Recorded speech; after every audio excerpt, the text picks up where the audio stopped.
afternoon, everybody. It's Jim. It's Amadeus, and it's Tuesday. And Amadeus, other than the Texas Rangers, there were some surprises last night in both the NFL and Major League Baseball. Yeah, we saw the 49ers drop another game to the Vikings. We also watched the good old Diamondbacks win a game in the road. That was the first home game that Philly lost. So,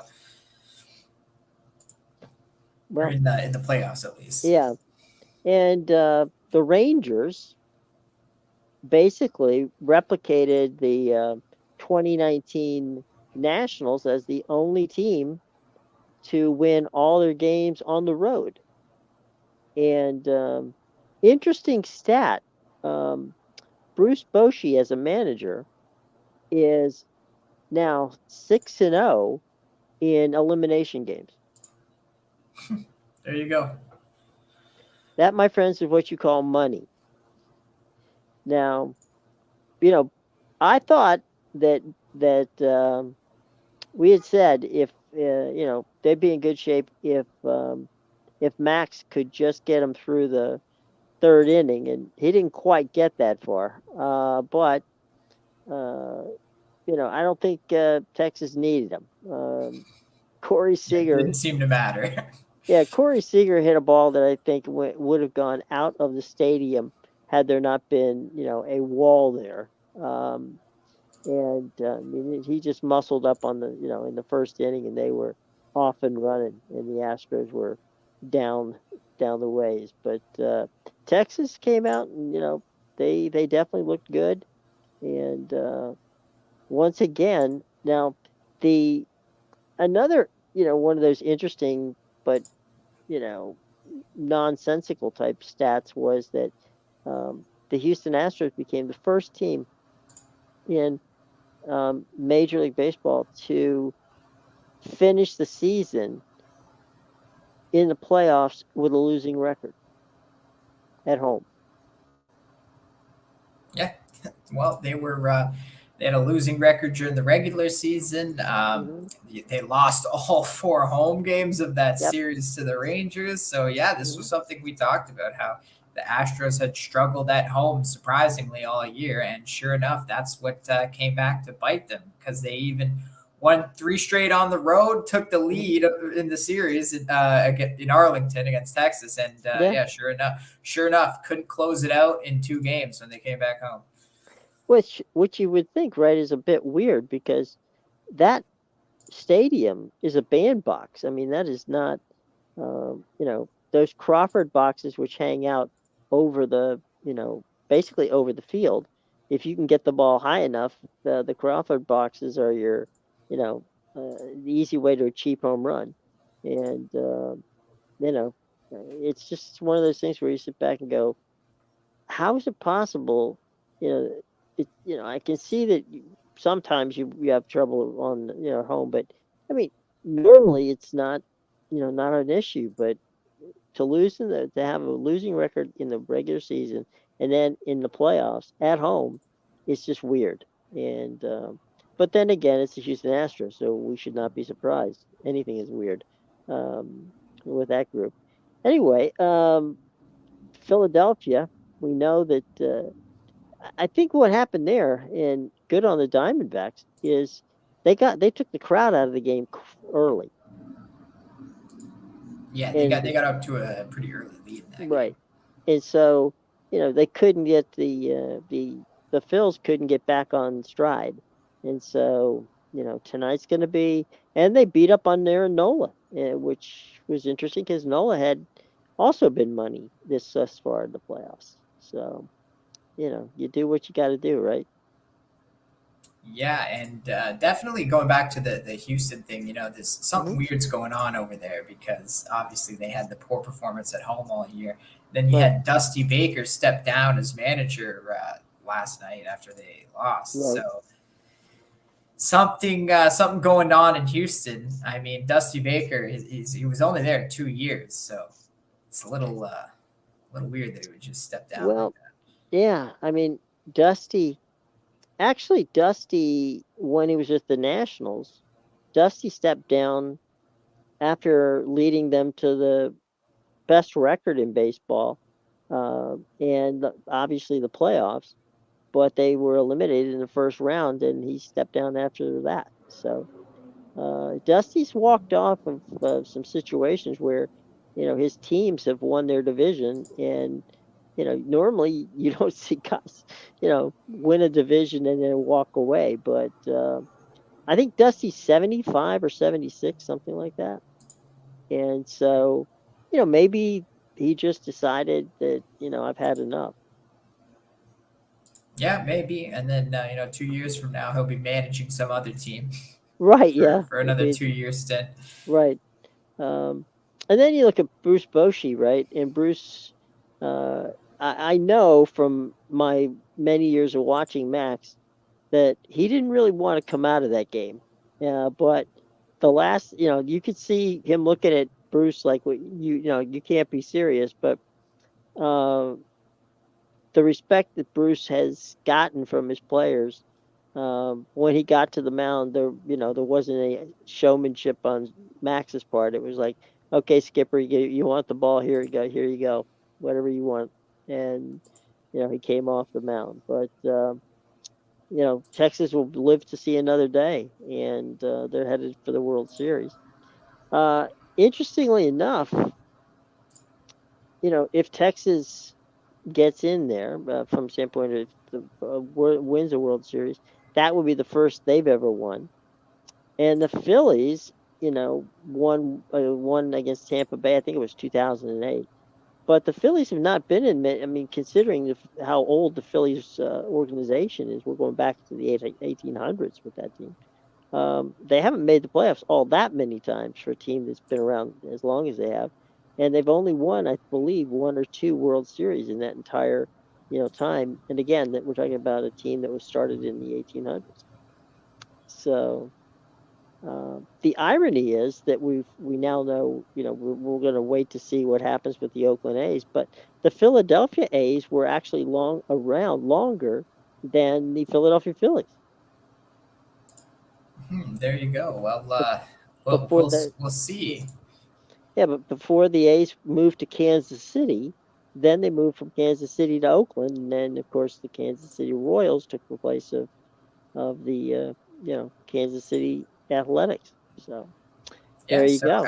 as you said, long time franchise. We'll see if they can get it done tonight. Then I Yeah, think it's tonight, because right? look, Arizona, we already know Arizona. The Yankees had that battle for the World Championship back right after 9/11.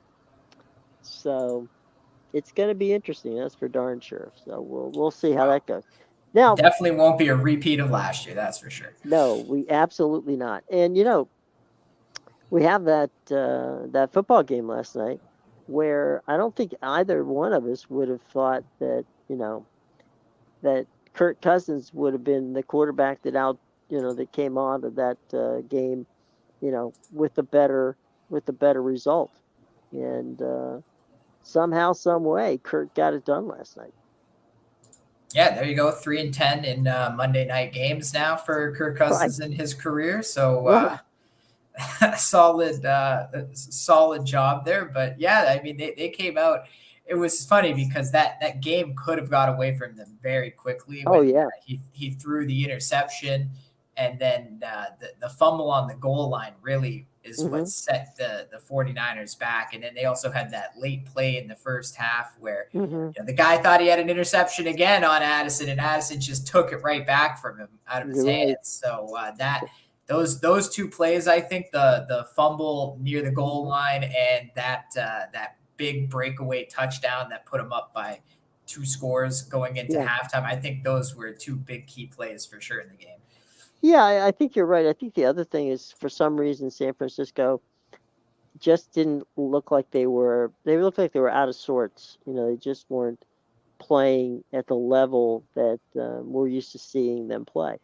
And you know, whether that was their own doing, or whether it was the fact that things were off from standpoint that Minnesota outplayed them.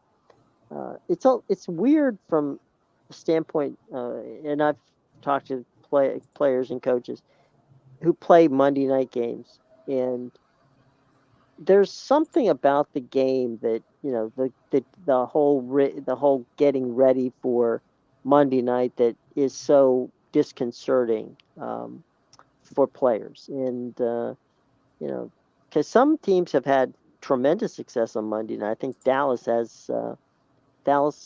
might have the best record of Monday night. Of course, they probably played more than anybody else Monday night, so that might be the reason. But no, there's been teams that have tremendous success on Monday nights, while others have had terrible success on Monday night. So Yeah, well, as you said, the Cowboys were one team. Kirk Cousins, the proof is in the pudding. Three and yeah, 10 on Monday nights. So, hmm and I'm sure it's the same with Thursday night games as well, oh on yeah, the short week there. So, definitely, I think football is probably one sport where the day of the week matters. Like sometimes you get hmm these stats in hockey and basketball where it's like hmm the New Jersey Devils are 12-2 on a Sunday afternoon, right? And that's it's fine, but I think it's pretty irrelevant except for in football because obviously hmm the rest factor is a real thing. You play once a yeah, week. It's very similar in the sense to soccer where if hmm you have to play extra matches midweek, that affects the team. hmm So same with football. Even though you're not playing, you're never going to play two games in the same week. If you have to play on right, Thursday for a Sunday, 100%, obviously that, hmm and we see it all the time. They'll have like the full practice on Monday or whatever. They'll right, have lighter practice Tuesday, and then Wednesday's a day off, or even like a walkthrough, and then hmm you get the game. So 100%. It would be interesting to see actually which teams perform well. Maybe I'll do a deep dive into that. Come back with some stats for a later show. See what teams have been historically performing well on Monday nights and which ones have not. well, that's it's one of the things I love about Ken Palm and his stuff that they do for college basketball. I mean, my God, they have stats on, you know, they're 2-17 on Tuesday nights. They're 3-18 on Wednesday nights. They've got a winning record on Thursday nights. You're like, good God, where's the deep dive they do into their statistics is just pretty amazing. So you know, Yeah. it's uh, it's pretty wild. But no, you're right with regard to the soccer and football having uh, those those interesting stats about. I mean, you're so used to uh, a practice regimen, right? And then all of a sudden, that practice is no longer there, and you're like, okay, where do we go from here? And so it is. And then you've got different travel days. You travel on Sunday instead of playing on Sunday. If you're going from to play a Monday night game, and San Francisco, of course, coming from the West Coast to the East Coast. Traditionally, teams coming from the West Coast to the East Coast, do poorly, as opposed to, the other way.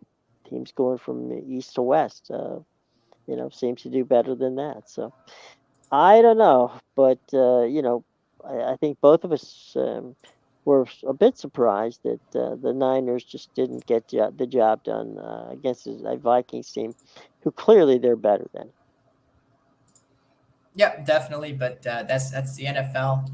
The better team's not going to win every game. So it's all Right. about how are the 49ers going to respond next week, and how do the Vikings hold up now that they've strung two wins together? I know. Break up the Vikings. They're ready to rock and roll. I don't know. I can tell you it's going to be really wild. That's darn sure.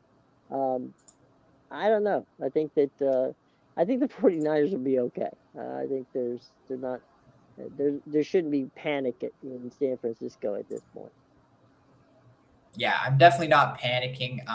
Obviously, missing Debo Samuel didn't help. It's very clear how he can really stretch a defense horizontally. Obviously, a lot hmm of teams have guys that can stretch the defense vertically, but I think that's what makes the 49ers offense so tough to stop. Between McCaffrey and Samuel, when they're both in the game, they can stretch you both ways, horizontally hmm and vertically, that it's very tough to defend. But honestly, I'm more disappointed in what I saw from the defense of the 49ers last night. They were letting the Vikings run right through them. Even their passing defense, which is supposed to be, more of a strength for the 49ers, they were just leaving guys open in the pockets of the zone. So it was not a good defense. I'm looking to see how the 49ers respond defensively next week for sure. I Mhm. know everybody's ready to hit the panic button on Brock Purdy. That's all the headlines I've seen that, Brock Purdy is turning into the pumpkin now and all these things. But personally, I'm not worried because Brock Purdy is he's confident, he's a game manager, and he understands the offense. He fits well in the offense. So I think he'll be fine. You got to remember that was back-to-back road games as well for the Mhm. 49ers. I'm definitely, if we're talking about concerns from what we saw last night, I'm more concerned on the defensive side for the 49ers, and I need to see them respond much better with their defense this week. I understood. And the other thing that that you've got, and you're 100% right on that with regards to. I don't think Brock Purdy's in any problems. And look, he's got the quarterback guru and Kyle Shanahan with him, so I don't think that's.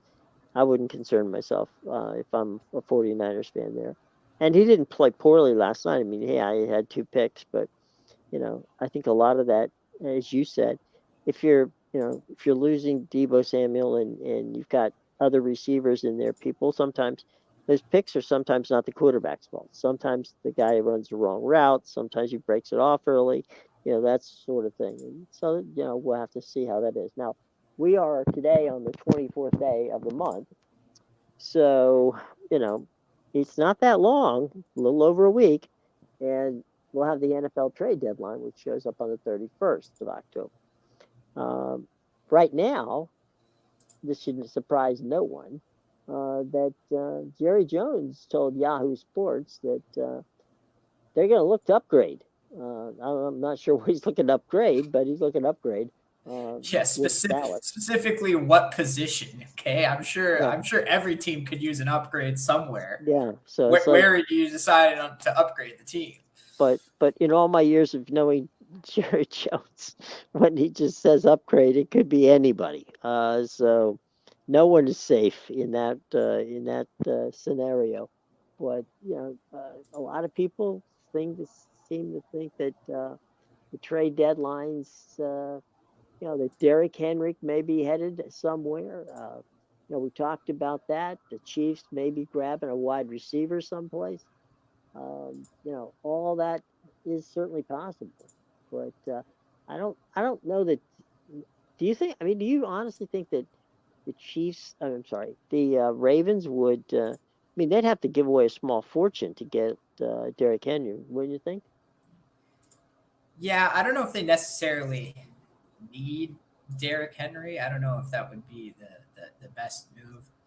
It's funny because I actually did see some headlines on Bleacher Report this morning, Hmm. and it was a Titans player, but it wasn't Derrick Henry specifically that we've been talking about. It was the one that I said would be ridiculous to trade him away first, but I guess because of the Tannehill injury, he's already disgruntled. But I saw Hmm. that Bleacher Report was already putting together what if trade packages for DeAndre Hopkins, what the Titans could get for him. Hmm. That's interesting. Um, Yeah. one of the guys, you're talking about the 49ers in defense. There's a guy that right at the moment is playing for Carolina, and that's Dante Jackson. I wouldn't be surprised if um, if he were someone that they could probably get with a second or third round draft choice, maybe even less than that. Yeah, I mean that would be a great addition to an already great defense. I don't know. I don't know if they need more players. Really, I think it's just because they were fine up until last night. I didn't like what I saw from them, and Hmm. I want to see them respond really. Because if this is going to become an ongoing issue, then yeah, they're definitely going to need to fix something on the defensive side. Maybe bring in another player, but yeah, I'm not 100% sure if the 49ers are a team really that need to be trading for people. I think they have a pretty complete roster. Mm-hmm. Well, one thing that I think, and this one actually makes some sense, that your Arizona Cardinals is shopping Hollywood Brown to Kansas City. That makes sense to me, actually. Yeah, I mean it makes sense from a need standpoint. That's what the Chiefs need, but I don't know what the Cardinals think they're going to get out of it. They're already, dog crap, and now you want to give away like every last weapon you have and just leave Kyler Murray with nothing. Just trade Kyler Murray away at this point, please. Just if we're going to rebuild, then rebuild with a proper quarterback. Do it right. Yeah, don't just trade away all your weapons and leave a bad quarterback, a bad young quarterback with nothing around him because he's already struggling. He already doesn't have the work ethic, and at this point, he's just being set up for even more failure, which is maybe what needs to happen. But this is why the Bidwells need to just sell the team because at this point, the Cardinals franchise is just a circus, and they need a total overhaul of everything. Just fire everybody. Yeah, fire everybody and let's go from here. Release every player on the team and just start signing XFL players to fill the roster. Right. Just change everything. Something we need a transfer portal here where we just trade the whole 53-man roster for a new team. Well, here's one that's quite interesting. Chase Young, who's an edge rusher for the Washington Commanders, to the Dolphins. That, I think, would be a definite upgrade to help the Dolphins. The Dolphins are hoping to get Jalen Ramsey and Xavier Howard back. That's the back end of their defense, but they do lack that pass rush that they're going to need to, if they're going to go deep into the playoffs. They're going to have to put some serious push on that defensive line, and certainly Chase Young would be that guy if they could pull that off. Well, someone's been listening because we've been saying the Dolphins need help on defense, the Chiefs need wide receivers, and sure enough, the teams are actually going for what they need. So that's good to see. Funny enough, actually, I saw a headline this morning where Micah Parsons said the Kansas City Chiefs are not a top 5 team in the NFL, just like nice. I've been saying. So yeah, I mean, I've been harping on this for weeks now. Right. Well, it looks like Jalen Mills is the guy who good old our old buddy Jerry Jones might be pulling out to get from New England, and I don't know. He's a cornerback. I don't understand. I mean, I thought Dallas's defense was their strength. I didn't think they needed a corner. Yeah, maybe depth at this point because they have a bit of injuries. Like obviously Diggs is out for the season, so maybe it's just he's looking to add some depth to that defense because the injuries do. I mean, I think they're healthier now, but at the beginning of the season, those first few games, they were really starting to pile up after the first 2 or 3 games.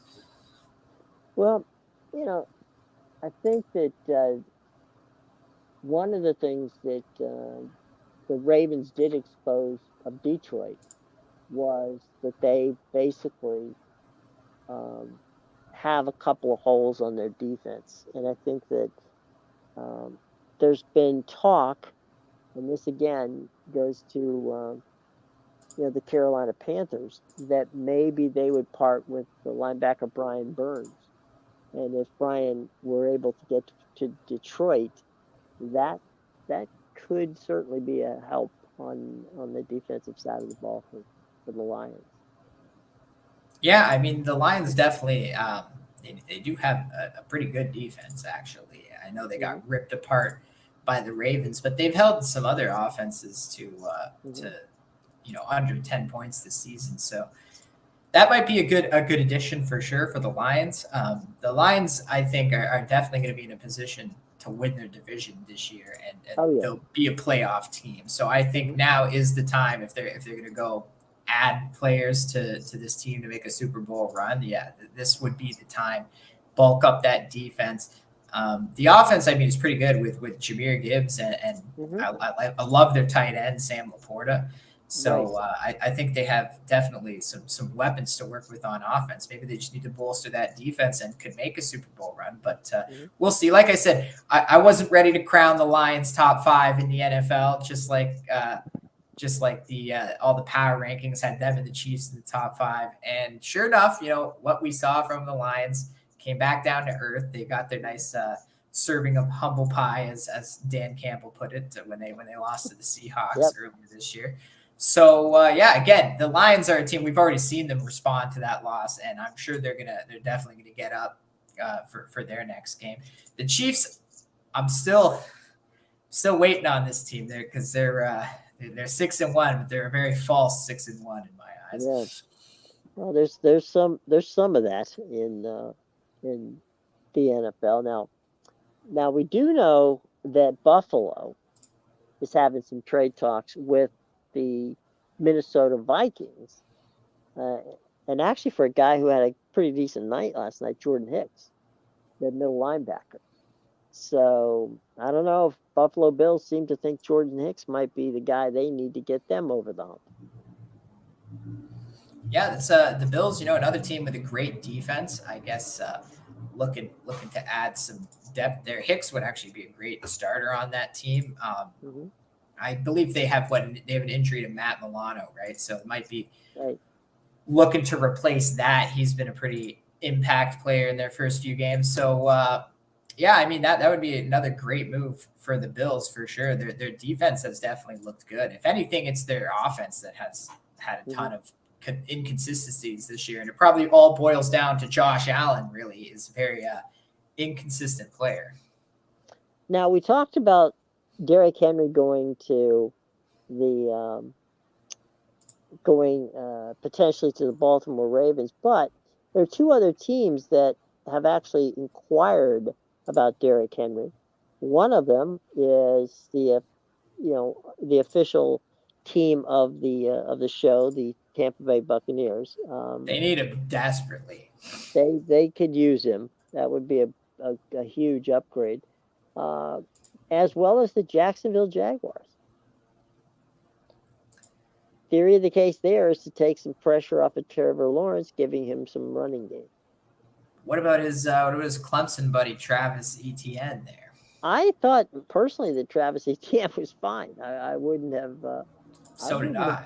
Been looking for a running back. If I were Jacksonville, I'd be looking more on the defensive side of the ball than I would on the offensive side. Yeah, because they have some great players on defense, but I think just a bunch of them are injured right now. Yeah, they're banged up. Like, don't they have Von Miller, and he's injured right now? Yeah. Yeah.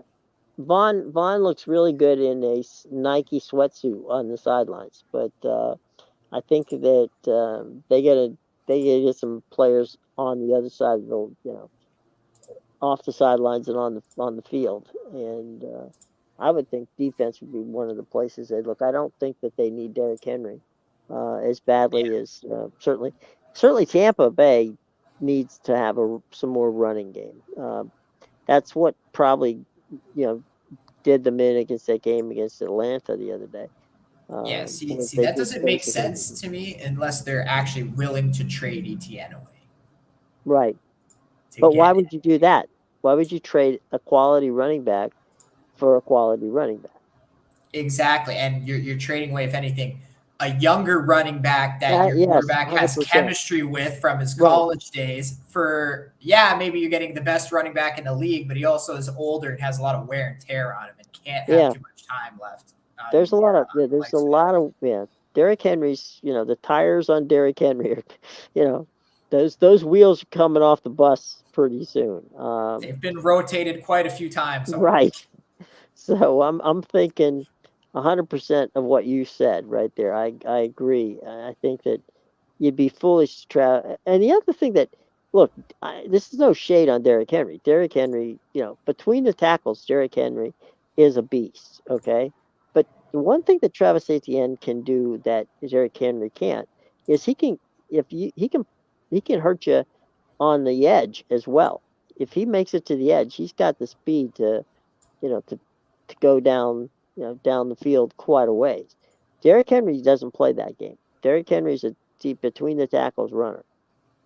Yeah, the other thing is Derrick Henry doesn't catch a lot of passes either. He's not. No, no. He's Yeah, not a big pass catching back. And Travis Etienne, he definitely has that with him. The only thing you're not getting with Etienne that you are with Henry is you're getting like pretty much a backup quarterback out of him because apparently Derrick Henry has an arm. yeah. There's that, but I think the biggest thing that you hit on it is the chemistry between Trevor Lawrence and Etienne. I mean, the amount of games that these guys have played together, the amount of practices they've been together. I mean, you just that kind of chemistry is chemistry you look for. If you have it, you don't give it away. And that was the whole thing. They drafted both of them specifically for that reason. They're like, well, if we're Yeah, going to take Trevor, we got to take ETN in the draft right, too. right. And I mean, they were, like two kids in a candy store whenever that happened. So I don't think that you want to screw up chemistry like that. Um, for again, there's my guess is that Derrick Henry probably has 2, maybe 3 years left in him as far as being, an elite back. Yeah, He's that's coming. Go ahead. I'm sorry. no. I was just going to say that's what I was saying with the shelf life earlier. Well, I mean, if you look at the amount of running he's done over the past 3 years, he reminds me almost of Emmett Smith when Emmett was coming to the end of his career. And that was, you know, he he he could you could maybe get 5 or 6, touches out of him where he looked like Emmett Smith. Then any other touch out of him, he looked like just your average running back. And I think that, the amount of wear and tear that's been put on Derrick Henry, whoever gets him will have a fine running back for, a couple more years, but then, you know, that's gonna start to fall off. The running back position, which we've, you know, has been and underappreciated for some people.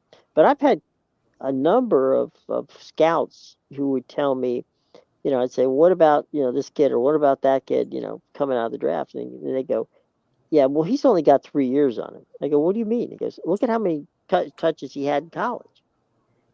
And really, you don't really think about that. But the wear and tear on some of these running backs coming out of college, um, hell, Nick Chubb, had 2 years of, serious, wear and tear on him before he ever got to the National Football League. Yeah, I mean he's been killing it up until this point, but yeah, now you're Mm-hmm. starting to see the injuries obviously catch up with him Mm-hmm. as he's out right now. And yeah, it definitely I see what you're saying there with the wear and tear. That's interesting how scouts look at that and they're Mm-hmm. already pretty much putting a shelf life on you while Right. you're still in college, and that might be something for these players to think about. Some of these bell cow backs might not want to Mm-hmm. carry the ball as much if in college, if something like that. If they knew that was going to affect their draft stock, I wonder how many of these star running backs would say, I don't want as many carries now. I Bring in had and let the yeah, backup get some work. I had breakfast one day. This is a while back with one of the Miami Dolphins, chief scouts and draft guys, and that was when Ron Dane, running back at the University of Wisconsin, had just. I mean, he had 3 years at Wisconsin where he led the Big Ten in rushing. And I said, what do you think about Dane coming out of college? And are you considering? But hell no. He says that guy's gonna. He goes, he's 2 years away from being worn out. He goes, look at how many touches he's had in college. And Yeah. again, I didn't think about that at all. He said he's had a career. He's had a career in college. So the Giants drafted him, and he had 2 good years, and then just like the guy from the Dolphins, had said, life moved on without him. So interestingly enough, that does it is a consideration, and something that unfortunately not a lot of people seem to, as you said, some of these guys are going to say, you know what, I really, you know, it's okay if you split me up and have, if we have a couple backs in this two back formation or something from that standpoint. Because some of those teams, they don't really care. They want to win national championship. So if they need to, if you need to touch the ball 25 or 30 times a game to get me to that national championship, I'm going to do it. Yeah, no, 100%. Because we've seen it, we've seen it before where the running back, like look at Blake Corum on Michigan. He's an Mm-hmm. integral part of that offense. So same with you could say the same about Bijan Robinson at Texas last year. So Uh-huh. these What these are about, players. Sorry, what were yeah. you saying? No, I was just going to say, what about the kid? I can't remember his name now. The kid that came out of UCLA last year. I mean, he was a tremendous running back at UCLA, but Chip Kelly, ran the wheels off that kid. Oh, yeah, I forget his name actually. Yeah, me too. I'm sorry about that, fans, but he'll be out of the league by the time we'll have to find his name. Um, but yeah, it's it is what it is. Surprisingly, that's not something they look at quarterbacks, although they do look at whether or not they've had any leg injuries or anything like that, or arm injuries. More to the leg injuries than they do from the arm injuries. Yeah, I'm surprised they don't look at these quarterbacks and say, "Oh, he got sacked 50 times. That guy's going to be like David Carr when he gets it." It's Yeah, just taking sacks. right. I remember. I forget. Um, I'm trying to remember the quarterback that that had that problem, but turned out to be a decent quarterback in college. Um, I'm trying. Oh goodness. It'll come to me in a second. Oh, it was God. It was the kid from uh, the Clemson quarterback. Um, oh, a couple years ago. Anyway, it doesn't matter. Uh, Deshaun there was Watson. no, not the Deshaun Watson. No, no, no. It was anyway. Yeah, it doesn't matter. It was oh, what I'm thinking of. It was oh God. Yeah, he played for the Commanders last year. He was your quarterback. Kid from um out of one of the Virginia schools. Taylor Heineke. That's him. Taylor Heineke had been one of the most sacked quarterbacks in college football, and as a matter of fact, so much so that whenever um, he was asked, what did he major in after, he goes, horticulture. He goes, I study turf. He goes, most of the time that's where I found myself on a Sunday and Saturday afternoon, was on my back looking down at the turf from what was going on with me. But yeah, Heineke had a great sense of humor, but not a very good long run with the Commanders. But smart kid, but I definitely I always liked somebody. Heineke. Yeah, I thought he was a good kid. I mean, he had a great sense of humor, and you know, it was one of those things. And when he was in the game, he certainly, afforded himself quite well, because I know Ron Rivera called him because he had him in Carolina, and he said, "What are you doing?" He goes, "Well, I'm getting ready to take my exams for my master's degree in business," and Rivera's talked him into coming and playing for the Commanders. I hope he took the test. Cause something to fall back on. Well, After he's that. actually he's Desmond Ritter's backup right now. Oh, is he? Okay. Yeah. Yeah, so if Desmond Ritter ever gets injured this season, you know Taylor Heineke's coming in that game, and they have a I, chance. 'Cause I like I Heineke; it's a competent backup. yeah, he is. And I'll tell you, I really, I gotta say, I was surprised and shame on me for underestimating Desmond Ritter. Desmond Ritter played, showed a lot. Although, ironically, the Buccaneers in that game turned the ball over. I mean, got Desmond Ritter to turn the ball over 3 times inside the red zone. Yeah, that one was actually hilarious, where he fumbled it on the Oh, the one one yard at the line. 1 yard line Yeah, at first, when I first saw it, I didn't realize that the Bucks player had kind of like slapped the ball when he punched was it out. Yeah, when he yeah. was tackling him. Because at first it looked like Desmond Ritter did one of those where he was running to the end zone and just dropped it like a second Right. too Whoops. early. Yeah, Like, yeah, yeah, touchdown. Nope, touchback. yeah, yeah. It's like no. It's like yeah. There was the Yeah, punch. great play. The punch. They were wondering whether or not the ball had hit the. Technically, the um, the pylon is the end zone. So if the ball hits the pylon, if you fumble the ball at the goal line and it hits the pylon, then it's considered a touchback and the ball goes to the 25-yard line. But yeah, it was pretty Yeah. crazy stuff in And that that in was that. actually the really that could have been the second time that happened in that game because I don't know Yeah, if you saw this the earlier play where I forget who the receiver was, but he was like flying through the air and he yep. stretched out with the one hand and he was losing it as he was stretching out. And he's so lucky that his right hand grazed out of bounds because if it didn't graze, he dropped that ball and hit the Oh yeah, pile. yep. I saw that. It was totally crazy. It was one of those crazy but interesting games all down the row.